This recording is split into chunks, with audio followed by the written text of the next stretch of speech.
નમસ્કાર મિત્રો, ફરીથી અમારી ચેનલમાં તમારું હાર્દિક સ્વાગત છે। ફરીથી જાણવા મળી રહ્યું છે કે ડેડિયાપાડાના ધારાસભ્ય ચૈતર વસાવાના જામીન નામંજૂર કરવામાં આવ્યા છે અને અત્યારે વડોદરાની સેન્ટ્રલ જેલમાં મોકલવામાં આવ્યા છે।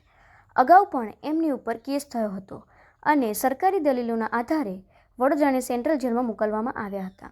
ચૈતર વસાવા આમ આદમી પાર્ટીના ધારાસભ્ય છે। હવે આમ આદમી પાર્ટી મૂંઝવણમાં પડી છે અને હજુ પણ એમને હાઈકોર્ટના દ્વાર ખખડાવવા પડશે અને જેલમાં રહેવું પડશે। હવે આમ આદમી પાર્ટી શું કરે છે એ જોવાનું રહેશે। ચૈતર વસાવા છૂટશે કે હજુ પણ જેલમાં રહેશે? ચૈતર વસાવાને હજુ પણ બધી મુશ્કેલીઓનો સામનો કરવો પડશે એ જોવાનું રહેશે। અત્યારે બસ વિડીયોમાં આટલું જ।